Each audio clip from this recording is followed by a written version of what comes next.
যে বাংলাদেশের নব্য জাতির জনক যিনি আছেন এবং যিনি বাংলাদেশের মব সন্ত্রাসের জাতির জনক, সেই পিনাকি ভট্টাচার্য তিনি কিন্তু একটি আহ্বান করেছেন।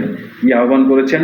যে গোপালগঞ্জবাসীকে সরকারি যত ফ্যাসিলিটি আছে, অর্থাৎ গ্যাস, বিদ্যুৎ, পানি, খাবার, চিকিৎসা সব কিছু তাদেরকে বন্ধ করে দিতে হবে এবং তিনি সরাসরি হুমকি দিয়েছেন তাদেরকে বন্ধ করে রাখতে হবে, অবরুদ্ধ করে রাখতে হবে।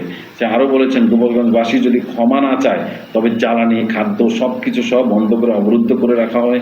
1 মাস পর তারা মুজিববাদের তীর্থস্থান ঘুরিয়ে দেওয়া হবে এবং আবার রোড টু গোপালগঞ্জ ঘোষণা করা হবে। এই কথা কিন্তু পিনাকি ভট্টাচার্য বলেছেন, অর্থাৎ বঙ্গবন্ধুর সমাধিস্থল গুঁড়া করা হবে।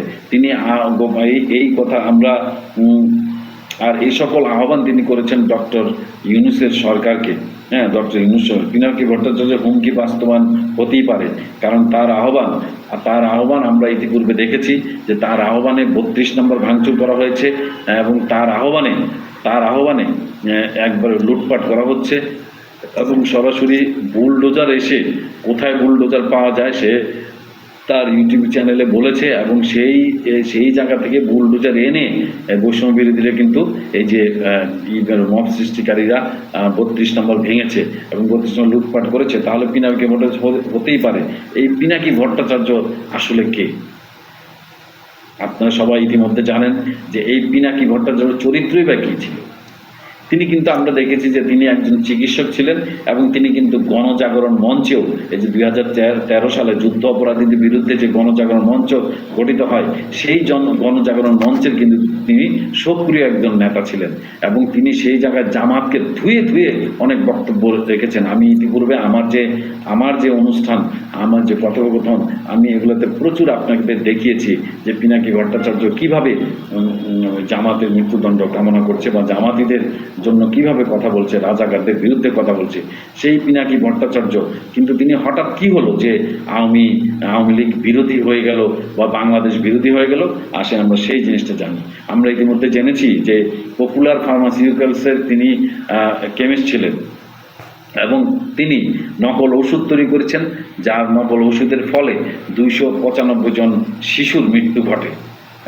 এই শিশু মৃত্যু ঘটার কারণে মামলা হয়ে যায়। মামলা হয়ে তিনি গ্রেপ্তার হন। তিনি তদানীন্তন, অর্থাৎ আওয়ামী লীগ সরকারের আমলেই তদানীন্তন যে স্বাস্থ্যমন্ত্রী ছিলেন সেই স্বাস্থ্যমন্ত্রীর তত্ত্বাবধানে তিনি জামিন পান এবং জামিন পেয়ে ভারতে পালিয়ে যান। ভারত থেকে ভারতীয় পাসপোর্টে তিনি ফ্রান্সে যায় রাজনৈতিক আশ্রয় আছেন। আর যিনি রাজনৈতিক আশ্রয় থাকেন তিনি অন্য দেশে কিন্তু মব তৈরি করছেন এবং মব তৈরি করে বিভিন্ন কথা বলছেন এবং প্রথমে ভারতের বিরুদ্ধে, প্রথমে ফ্রান্সে গিয়ে প্রথমে কিন্তু আওয়ামী লীগের বিপক্ষ নিয়ে বিএনপির পক্ষে কথা বলতেন এবং দেখা যায় যে 5ই আগস্টে কিন্তু তারা সরাসরি এই যে আন্দোলনে ছাত্রদের পক্ষ নেন নাই। শুরুতে কিন্তু তিনি ছাত্রদের বিপক্ষেই ছিলেন এবং তা বলেছেন যে এরা হলো ছাত্রলীগের সব এইভাবে বলে এবং এই আন্দোলনটা শেখ হাসিনাই করাচ্ছে একটা সরকারকে টিকানোর জন্য, অন্যদিকে দুর্নীতি অন্যদিকে ঘোরানোর জন্য, সরকার টিকানোর জন্য এই আন্দোলন করাচ্ছে, এই ধরনের কথা বলেছেন তিনি।